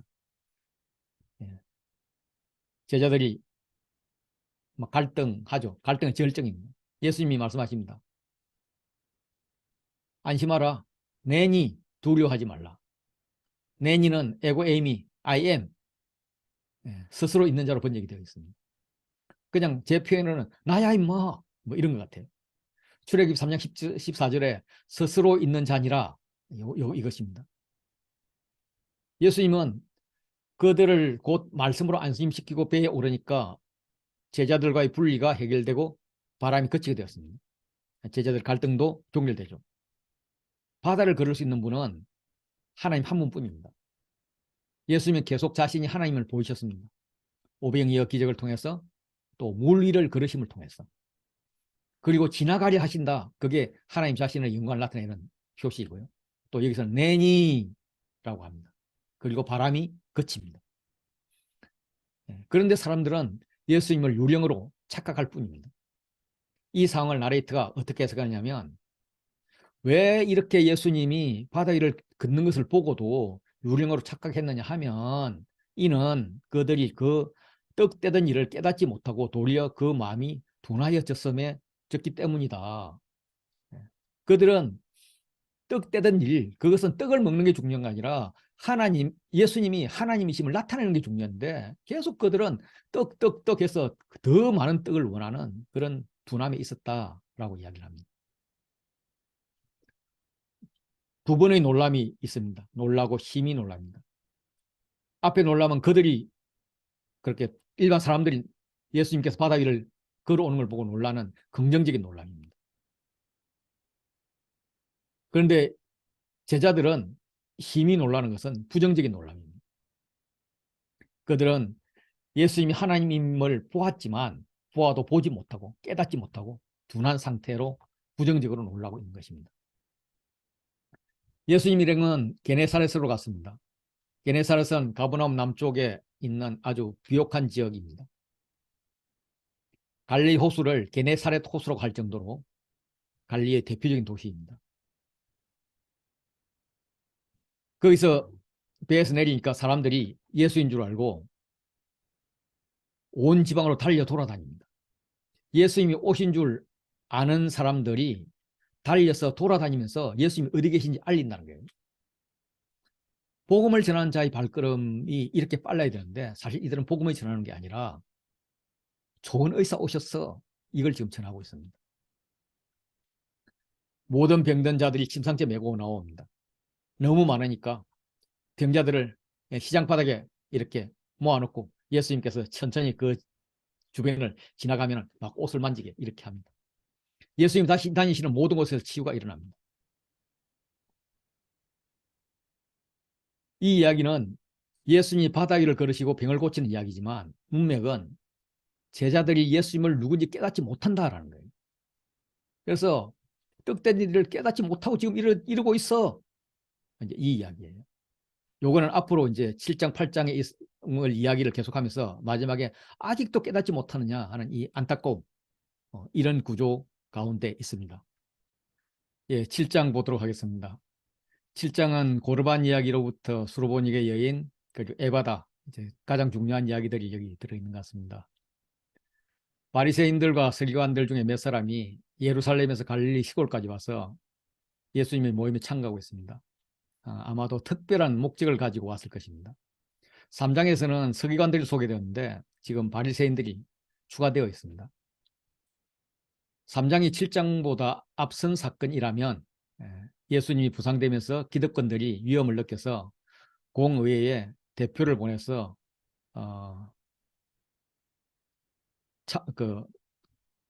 고소한 것이고 그래서 공의회가 대표를 뽑아서 지금 조사차 내려 보낸 것입니다. 바리새인들 입장에서는 안식일을 범하고 예수님의 인기는 헤롯 왕조를 위협하는 수준이어서 헤롯 땅도 합세하고 하고 예수님을 죽이기 위해서 예루살렘 공의회에 이제 고발한 것으로 보입니다. 그래 예루살렘 공의회는 그 죽일 증거를 찾기 위해서 서기관들을 보낸 것 같습니다. 그들은 이제 꼬투리를 잡아야 할 목표가 있습니다. 제자 중 몇 사람이 떡을 먹을 때 손을 씻지 않고 먹는 것을 보았습니다. 음식을 먹기 위해서 손을 씻지 않는 것은 종교적 부정을 고발하는 것인데 손을 씻지 않는 것은 유대인의 구전정결법상 중요한 것이기 때문에 예수님께 따진 것 같습니다. 그런데 사람이 음식을 먹기 전에 손을 씻어야 한다는 규정은 없습니다. 규정은 부정한 자가 손을 씻지 않고 다른 사람 만지면 부정해진다. 뭐 이런 것밖에 없어요. 그리고 이제 제사장들이 성전 사역하기 전에 물두멍에서 손발을 씻는 규정은 있습니다. 이걸 갖다가 그렇게 제사장들이 성전에서 예배 전에 사역 전에 하는 그 행위를 일반인들의 생활에 지금 적용한 거예요. 바리새인들의 장로들의 전통은 당연히 권위 있는 것으로 전제가 되고 그래서 예수님께 따지고 있는 겁니다. 당신이 그렇게 가르쳐야 될 사람이 아닙니까? 이런 거죠. 예수님은 바리새인들이 말하는 정하고 부정하고 이런 것에 대한 관심이 없으십니다. 바리새인은 장로들의 전통이라고 권위를 높여 있지만 예수님은 너희의 전통, 사람의 전통 이렇게 하면서 신경 쓰지 않습니다. 예수님의 관심은 사람의 계명을 지킬 것인가, 하나님의 계명을 지킬 것인가 여기에 있습니다.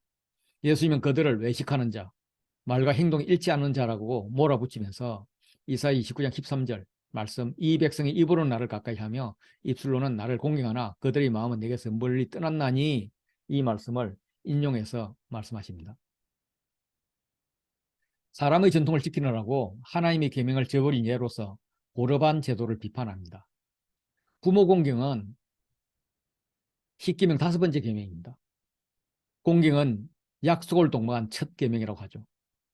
부모를 모욕하는 자는 죽이라. 이 명령은 출애굽기 21장 17절에서 인용한 것입니다. 레위기 20장 29절에서 나옵니다. 여기서 부모를 공경하라. 이 공경하라는 현재 명령형입니다. 계속 이렇게 하라는 거죠. 그런데 바리새인들은 고르반 제도를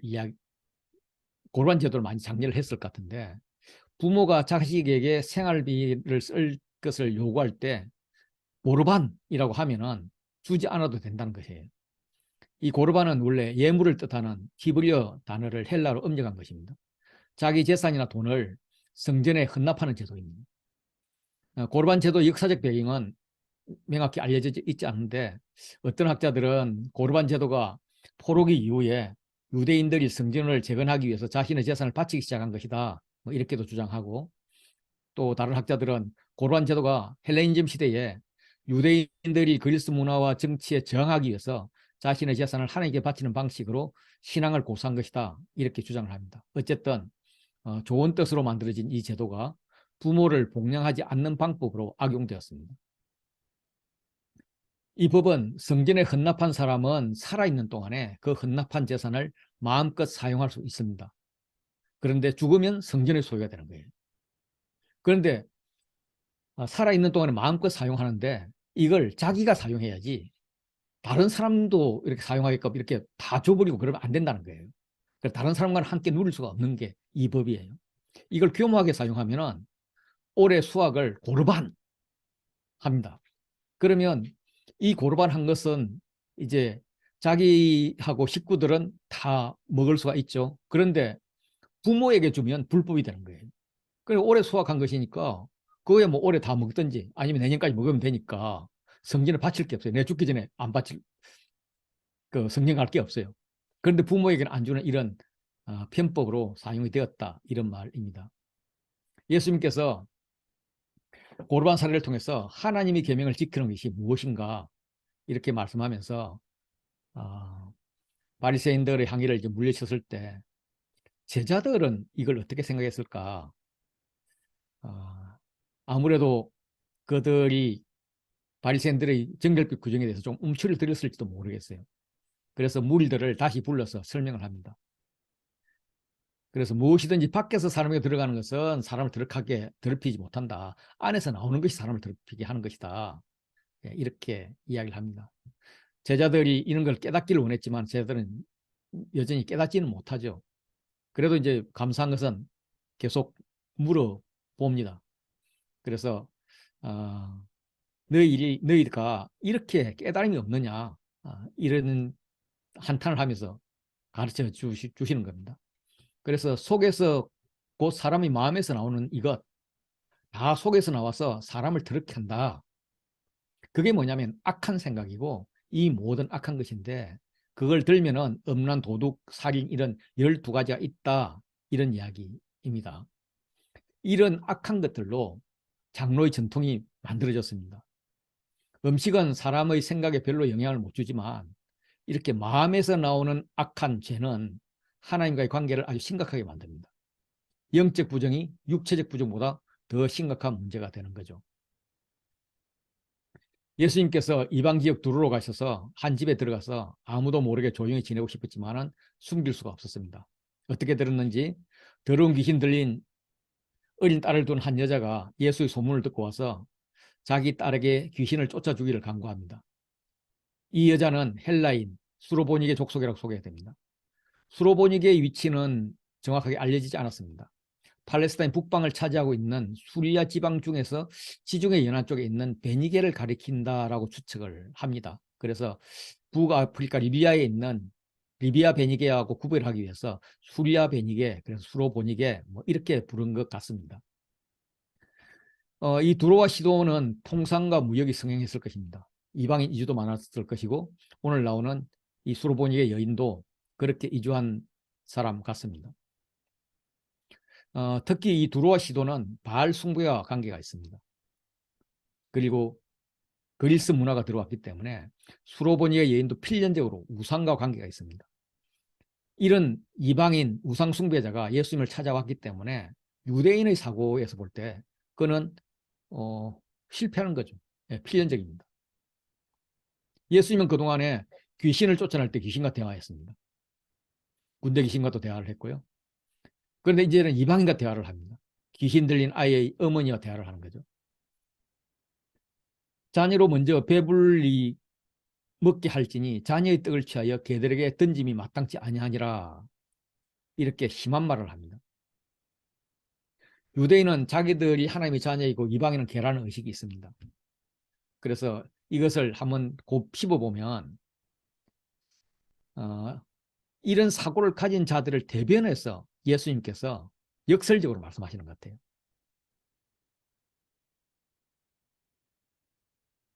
유대인의 사고를 무너뜨리려고 하나님이 계명을 가르치는 기회로 삼으신 것 같습니다. 야, 이방인들 니네들 개라고 부르잖아. 그러면 니네들은 자녀의 떡을 취해서 개들에게 주기 싫다 이렇게 말하겠지. 그러면 너희들 박수 칠 거 아니야? 뭐 이런 식입니다. 왜 이런 생각을 하느냐 하면 예수님이 하필이면 조용한 곳을 간다 그러면서 이방 지역인 두로로 피신했을까? 이해가 잘 되지 않습니다. 조용한 곳, 기도하는 곳으로 이방인 지역을 삼은 것은 조금 어이가 없어 보여요. 그런데 이 이방인 지역에서 여인, 그것도 이방 여인을 배척하지 않고 대화를 나눈 것도 굉장히 파격적인데 뭔가 여기에 갔다는 것은 할 일이 있어서 의도가 있어서 가지 않았나 이렇게 보여집니다.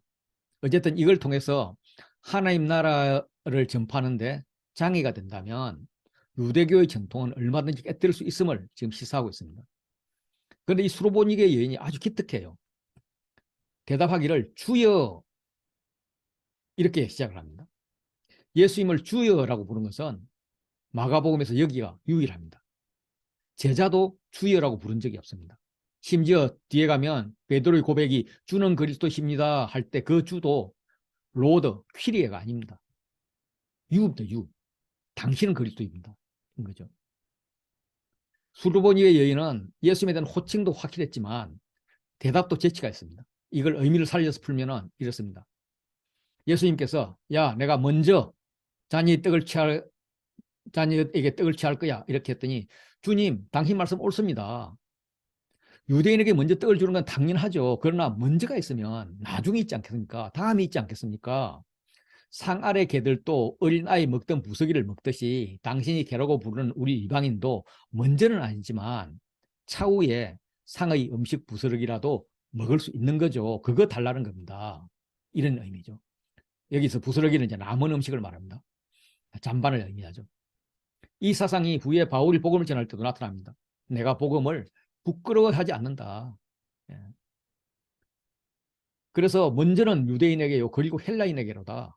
예, 이런 생각을 말하고 있습니다. 예수님이 속으로 굉장히 흐뭇해 하셨을 것 같아요.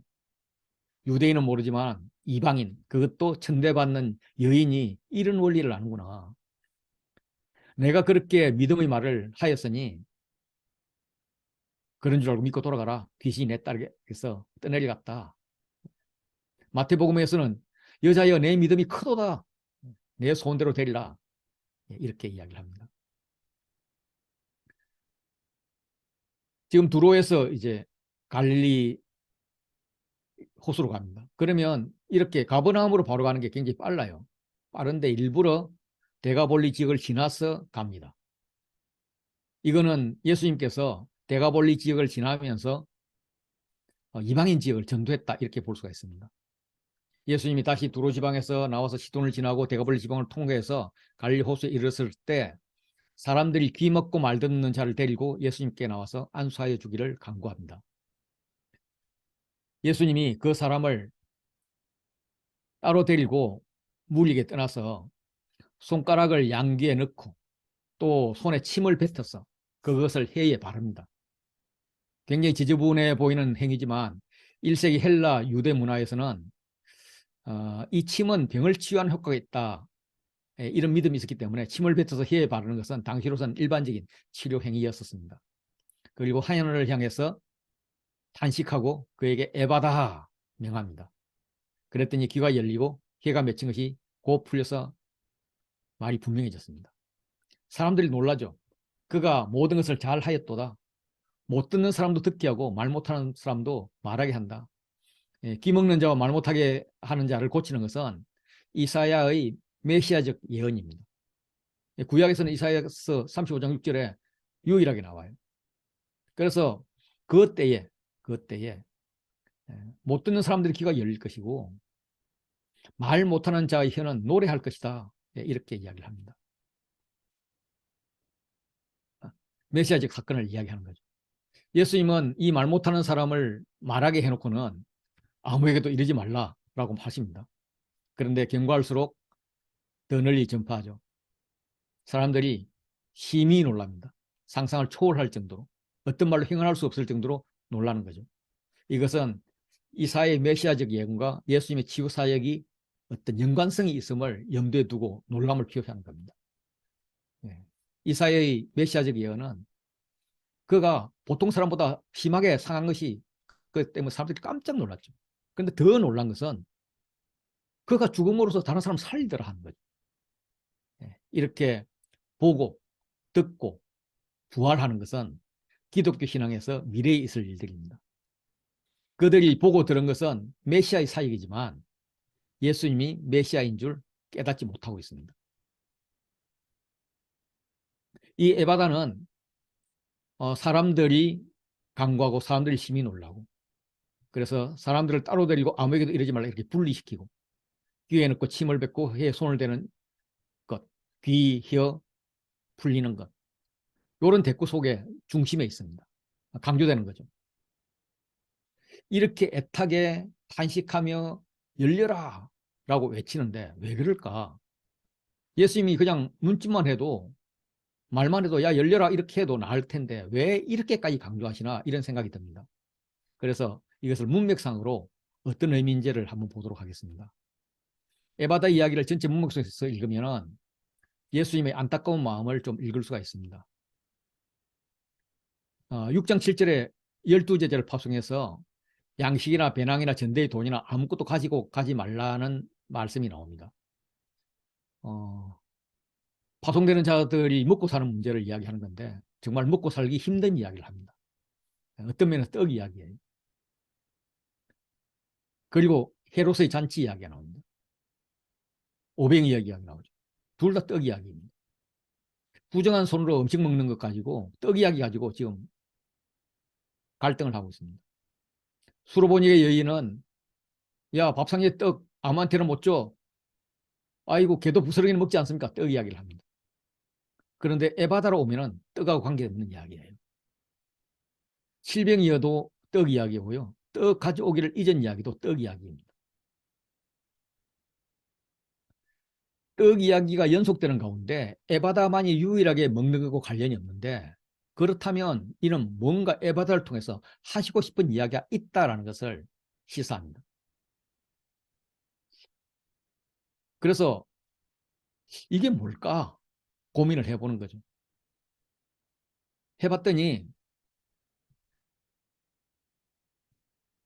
제자 파송과 헤롯 잔치, 오병이어 잔치가 있은 다음에 배, 배에서 떡 떼든지를 깨닫지 못하고 하는 것이 아직도 깨닫지 못하느냐 하는 이야기를 배에서 이야기를 하는 거예요. 이렇게 대꾸가 되고 그들이 손 안 씻는 갖고 음식을 걷는데 시비를 거는데 결국 예수님과 충돌해서 고르반 이야기로 혼이 나고 인정을 받지 못하면 떡을 못 먹는 셈이죠. 그들은 표적을 구합니다. 표적 안 주겠다고 이야기합니다. 떡을 못 먹은 거죠. 그런데 수로보니게 여인은 떡을 먹습니다. 4,000명도 떡을 먹습니다. 7병이요. 그리고 그 사이에 에바다가 있는데 자 유대인 예수님은 예수님의 가까운 사람들 그 가까운 사람들이 물리적으로 내부인이죠. 그 내부인들이 이렇게 떡을 못 먹는 거예요. 그런데 물리적으로 멀리 있는 외부인들이 실제로 내부인이 되어서 떡을 먹고 있는 거예요. 그래서 지금 예수님이 설교 대상에게 특히 제자에게 에바다 제발 좀 깨달았으면 좋겠다. 열렸으면 좋겠다. 이렇게 애원을 하고 있는 이런 이야기입니다. 제자들이 예수님 누군지 계속 알지를 못해요.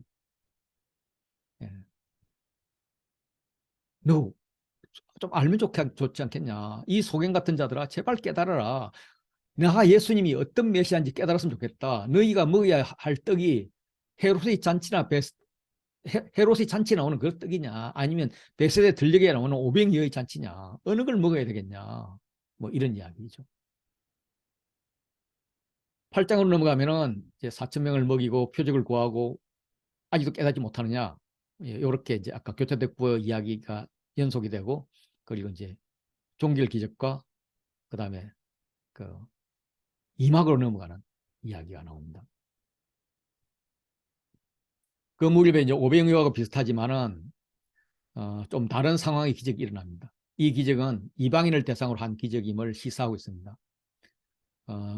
두로, 시돈, 데가블리 지역에서 그 무렵 사역을 했고 갈릴리 호수로 왔지만 이방인 지역으로 보이는 것이 멀리서 온 이방인들이 많이 있다고 그렇게 말하고 있습니다. 이방인이 어, 아주 무리를 이루었고 그들에게 말씀을 드리는데 먹을 것이 없어요. 이럴 때 예수님은 전혀 대책이 없는 제자들을 불러서 말씀하시죠. 야, 너희가 먹을 것을 줘라. 지금 사흘 굶었다는 겁니다. 오병이어의 사건에서 굶었던 기간은 하루였어요.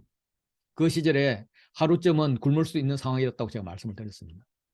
그렇지만은 이방인 지역에서 칠병이어의 기적을 베풀기 전까지 그들은 예수님과 함께 3일을 있었어요. 물론 뭐 음식 가져온 게 있어서 먹었는지 모르지만 그것도 하루지 굶고 있었다고 보는 게 맞습니다. 그들이 3일을 굶으면서 유대인들은 기적하는 그날에 첫날부터 밥 줬다는데 우리는 왜 안 줘? 에이 삐졌어 이러면 돌아갈 겁니다. 그런데 떡을 바르는 것이 아니라 예수님이 말씀 가운데 있기를 원하는 자들이라면 3일이라는 기간을 굶은 거예요. 충분한 기간을 굶었습니다. 제자들의 반응은 우리 보고 어떻게 하라고요? 이런 반응입니다. 오병이어의 기적을 잘 알고 있는 제자들이 왜 이런 반응을 했을까? 주님 여기 떡 부스러기 생선부스러 있어요. 옛날같이 500여까지 한번 잔치 한번 벌립시다. 이렇게 이야기해야 되는데 그렇게 하지 않습니다. 상상을 해보면 500여는 이스라엘에게 주어진 잔치였습니다. 출애굽 때 만나를 준 사건도 그 대상은 이스라엘이었습니다. 엘리사가 죽은 선지자 생도 가족에게 모든 그릇을 준비하면서 그 기름을 채워준 것도 대상은 이스라엘이었습니다. 빵 20개로 선지자 100명을 먹인 것도 대상은 이스라엘이었습니다. 오병이어 사건도 이스라엘이었죠. 그런데 지금 이방인들을 대상으로 하고 있어요. 이들에게 천국 잔치와 같은 그런 기적이 일어날 것이라고 제자들은 생각을 못한 것 같아요. 그런데 예수님은 너희가 먹을 것을 주라. 우리 먹을 것 없어요. 예? 가진 떡 7개를 내놓습니다. 그럼 예수님은 또 가지사 축사하시고 떼어 줍니다. 이 4개 동사를 사용하시죠. 이번에는 작은 생선 두어 마리라고 합니다. 두어 마리. 얘가 부서진 생선이어가지고 정확하게 말할 수는 없지만 2마리는 좀 넘는 것 같고 3마리는 아닌 그런 걸 가져옵니다. 또 축복하시고 나눠줍니다. 4,000명 배불리 먹고 남은 조각이 7강주리를 거두었습니다. 이 500여는 12바구니 코페노스를 사용합니다. 이것은 유대인이 사용한 용기인데 이렇게 생긴 것이에요. 700여는 광주리, 스프리스를 사용합니다. 이거는 유대인도 사용했지만 이방인들이 주로 사용합니다. 일반적인 용기인 거죠. 사도 바울이 성에서 이렇게 바구니에 광주리를 달려 내릴 때 사용했던 그 바구니입니다. 이걸 보면 칠병이가 확실하게 이방인 사역이었다 이런 걸 알 수가 있습니다.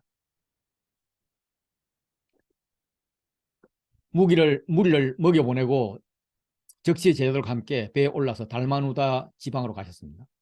달마누다 지방은 뭐 정확히 위치는 알려지지 않았지만 갈릴리 서쪽 해안에 있는 유다 지역 마을로 보입니다.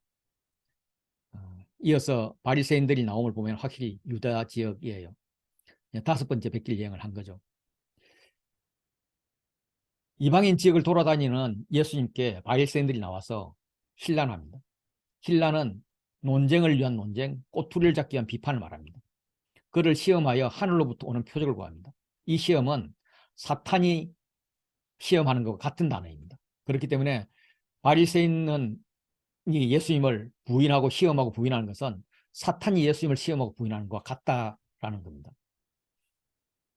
그들은 사탄의 요구처럼 돌이 떡이 되게 하는 대단한 기적을 요구하고 있습니다. 지금까지 행했던 기적이 있지만 하늘로부터 오는 기적이었지만 자신들의 기준에서는 그게 뭐 당신이 그리스도라는 것을 입증할 만한 그런 뭐 하늘로부터 왔다는 증명이 될 수 없어 이러면서 특별한 기적을 요구하는 것입니다. 아까도 말씀드렸지만 종말론적인 사역, 그 하나님의 사역은 얼마나 그게 대단하냐가 중요한 게 아니라 어떤 일이 일어났느냐가 중요한 거죠. 이 기적을 특별히 하나님과 관련되어서는 표적, 사인이라고 이야기하죠. 하나님께서 어떤 일을 말씀하시거나 주장하고자 할 때 표적을 보이셔서 백성들로 하여금 하나님 말씀이나 언약이 분명하다는 것을 알려주는 것입니다. 그래서 이 표적은 그야말로 사인, 글로 치면 표지판인 것입니다. 표지판을 보지만 알아야 될 것은 표지판이 크니 작니 잘 만들었니 찌그러져 있니 뭐 이런 것을 이야기할 게 아니라 표지판이 가리키는 방향을 이야기하는 거죠. 예수님이 탄식합니다. 그들은 표적을 구하지만 나 표적 주지 않을 거야. 너무나 그들의 생각이 안타까워. 이런 겁니다. 그래서 이제는 더 이상 호기심을 충족하고자 하는 그런 표적을 주지 않을 것이다. 줘봤자 표지판 보면서 뭐 글씨가 삐뚤어졌니 폰트가 크니 작니 맞춤법이 맞니 안 맞니 이러고 있을 거니까. 마태복음에서는 요나의 표적밖에 줄 것이 없다고 했습니다. 그 요나의 표적은 부활을 상징하죠. 부활은 영생이고요. 예수님께서 너에게 이제 보여줄 것은 그런 이런 너희가 바라는 그런 기적들이 아니라 내가 부활하고 영생을 의 소망을 너희에게 주는 거다라는 거죠. 그것도 못 믿는다면 방법이 없다는 거예요. 차라리 그들을 떠나서 배 타고 건너편으로 가버리겠다는 거죠. 여섯 번째 백길 여행이 시작됩니다. 배를 타고 건너편으로 가는 선상에서 제자들이 배에서 떡이 하나밖에 없는 것을 깨닫습니다. 칠병이의 기적으로 남은 강졸이 떡을 챙겨오는 것을 잊어버렸던 모양입니다. 떡이 하나 있으나 일곱 강졸이 있으나 예수님 옆에 있으면 별 차이 없을 텐데 제자들의 관심은 떡입니다. 예수님의 관심은 조금 전에 바리새인들이 표적을 구할 때 구한 것에 대한 탄식의 연속입니다. 그래서 경고합니다. 조심해라, 주의해라 하면서 바리새인들의 누룩과 헤롯의 누룩을 조심하라고 합니다. 그들이 누룩이라는 단어를 잘 듣지 못하고 주의하라 말만 들었던 것 같습니다. 제자들이 수건한 후에 결론을 내리기를 우리가 떡 가져오는 것을 잊었기 때문에 하나님께서 예수님께서 화를 내시는구나 이제 이런 생각을 했죠. 이런 마음을 아시는 예수님께서 또 탄식하면서 속사포같이 쏟아부으십니다. 너희가 어찌하여 수군거리느냐? 아직도 알지 못하며 깨닫지 못하느냐? 귀가 있어도 듣지 못하느냐? 아직도 깨닫지 못하느냐? 답이 없는 수사적 의문이죠. 눈이 있어도 보지 못하고 귀가 있어도 듣지 못하는, 이것은 외부인들에게 적용했던 거예요. 내부인으로 선택한 제자들이 아직도 외부인 수준에 머물고 있음에 대해서 지금 탄식하고 있는 겁니다. 예수님께서 이렇게 질문을 하죠. 내가 떡 5개를 5천 명에 떼어줄 때 조각 몇 바구니를 거두었더냐? 12입니다. 표면적으로는 정답이에요. 그런데 예수님이 원하시는 답이 아니에요. 그래서 예수님이 또 묻습니다. 또 7개를 4천 명에 떼어줄 때 조각 몇 강조를 거두었더냐? 이르되 7입니다. 정답일까? 여전히 예수님이 원하는 답이 아닙니다. 그래서 예수님께서 하시는 반응은 아직도 깨닫지 못하느냐? 두 번 대답 모두 다 틀렸다는 겁니다.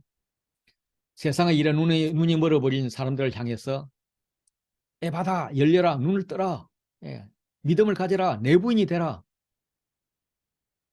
이런 호소의 연속이죠. 너희는 아는 척한다. 그러나 살아내지 못한다. 고난이 두려워서 깨닫지 못하고 있는 것이다. 그래서 예수님께서 그들의 듣고 싶은 답은 뭘까? 그들이 뭘 깨닫기를 원할까? 그게 이제 1장 1절의 말씀인 거죠. 마지막 6번째 백길 여행으로 베세다에 도착을 합니다. 마지막 여기로 갑니다. 그동안 6번의 백길 여행이 있었죠. 이방으로 갔다가 유대로 왔다가 또 뭐 유대 지역에서 같이 있었다가 이방으로 갔다 이렇게 했던 겁니다. 사람들이 맹인 한 사람을 데리고 와서 고쳐주기를 구합니다. 그런데 데리고 오는 사람은 가족이 아니라 사람들입니다. 맹인에게 내부인은 가족이 아니라 사람들이었습니다. 가족보다 사람을 데리고 오는 경우가 많이 있습니다. 한 죽궁병자를 4사람이 데리고 왔죠. 7장 32절도 보면 사람들이 귀 먹고 말 듣는 자를 데리고 예수께 나왔습니다. 누가 내부인인가? 이걸 계속 이야기하고 있습니다. 예수님이 맹인의 손을 붙잡고 마을 밖으로 데리고 나가서 눈에 침을 뱉으면서 그에게 안수하신 후에 무엇이 보이느냐 물으니까 맹인이 눈을 뜨고 예수님을 쳐다보고 말합니다. 쳐다보았다는 것은 잃었던 시력을 회복했단 말입니다. 사람들이 보입니다. 나무 같은 것들이 걸어다니는 것이 보입니다. 이렇게 이야기를 합니다. 우리가 AI 같은데 훈련을 시킬 때 처음엔 사진들을 주면은 그 사진 조각들이 모아진다고 합니다. 우리 눈도 마찬가지로 처음에는 그런 조각들이 모아져서 이걸 갖고 계속 훈련을 하면은 지금 우리가 보듯이 연속으로 보인다고 합니다. 그래서 아직 그 단계까지는 안 된 거예요. 그래서 예수님께서 다시 안수를 하십니다. 두 번째 안수를 하니까 제대로 보기 시작합니다. 그 눈에 다시 안수하심에 그가 주목하여 보더니 나아서 모든 것을 밝히 보고 있습니다. 예. 이거는 제자들의 깨달음 상태를 상징적으로 표현해 주고 있습니다. 지금 제자들의 상태는 오병이의 결과 몇 바구냐 남았냐는 답변에 12강줄이 남았습니다. 7강줄이 남았습니다. 이런 아직 안수를 받지 못했거나 안수를 한 번 받은 어렴풋이 보이는 그런 상태입니다. 그래서 아직 더 훈련받고 더 경험함으로써 영적인 체험을 해야 된다는 거죠. 그래서 완전히 눈이 떠질 때까지 복음을 살아낼 때까지 훈련받고 경험하라. 영적인 사람이 되라. 이렇게 말씀을 하시는 것 같습니다. 갈릴리에서 예수님 사역과 제자들의 훈련을 끝나고 이제 다음 단계로 올라갈 것입니다. 예수님께서 맹인을 고치기 위해서 마을 밖으로 데리고 나갑니다. 그리고 고친 후에는 마을에 들어가지 말라고 하십니다. 왜 그럴까? 나병 환자를 고친 후에는 제사장에게 보이라고 하면서 공동체 안으로 들려보냈던 예수님이죠. 자기 고향으로 주로 보냈죠.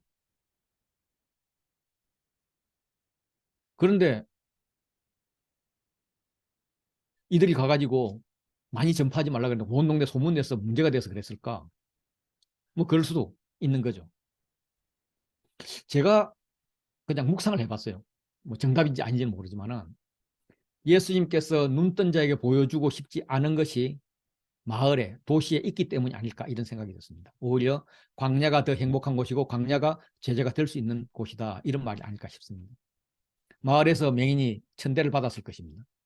그가 이제는 보게 되어서 마을로 돌아가게 된다면 생각해 볼 수 있는 가능성은 마을 사람들에게 동화되어서 자신도 맹인을 천대하는 그런 영적 맹인이 되는 것입니다. 아니면 그동안 자신을 무시했던 사람들에게 적대심 갖고 안가품할 수도 있습니다. 좋은 방향으로 본다면 자기와 처지가 같은 사람들을 잘 도와주고 예수님께로 인도하겠죠. 그런데 인간의 생각이 아닌 하나님의 생각은 도시에서 살 길을 찾지 말라. 너는 거기에서 맹인으로 살아왔던 자들이다. 차라리 광야에서 살 길을 찾아라. 제자의 길을 가라. 이런 말씀이 아닐까 생각이 듭니다. 주님께서 모든 것을 밝히 보려면 도시의 길이 아닌 광야의 길을 가야지. 십자가의 길을 가야지. 십자가의 길은 이미 사형 선고 확정된 거잖아. 무슨 자존심이 필요해? 수적 모욕당하면 어때? 그냥 주의 제자라는 정체성만 있으면 되지. 채찍 맞으면 아프겠지만 그냥 아파해. 그래도 시간은 가거든. 십자가 무거우면 힘들겠지. 무섭겠지. 그냥 힘들어해. 그럼 누군가 도와줄 거야. 그렇게 버티다 보면 점점 눈이 밝아지고 봐야 할 것을 볼 수 있게 된다. 점점 맷집이 생기게 되고 주위를 돌아볼 여유가 생기게 된다. 그러면 너는 귀 있는 자는 성령이 하시는 말씀을 들으라. 보는 눈을 줬으니 하나님을 보아라. 이렇게 될 것이라고 그렇게 이야기하는 것 같습니다. 우리는 사형 선고를 받은 자이지만 그거는 세상이 내린 사형 선고지만 예수님께서는 영원한 생명을 우리에게 선고하신 것입니다. 1막이 끝나고 이제 8장 27절부터는 2막입니다. 2막은 크게는 아까 소개드렸던 베서 장인을 맹인을 두 번 안수함으로 고친 이 사건에서 이제 바디메오는 한 번에 고쳐집니다. 이제 완전한 고침이죠. 그래서 제자들이 이 상태 두 번을 안수를 받아야 그럴 상태가 아니라 이 한 번에 고쳐진 이 상태로 가기를 원하는 거죠. 그 사이에서 세 번의 순환 예고가 있습니다. 예수님께서 십자가에 죽으시고 사흘 만에 부활하실 것을 예고를 하면 제자들은 항상 엉뚱한 돌출적인 그런 행동을 합니다. 오해를 해가지고. 그러면 여기에 대해서 예수님께서 가르쳐 주시는데 요게 길에서 5번 길에서 하는 행동이 나옵니다. 구체적인 이야기는 다음 주에 하도록 그렇게 할게요.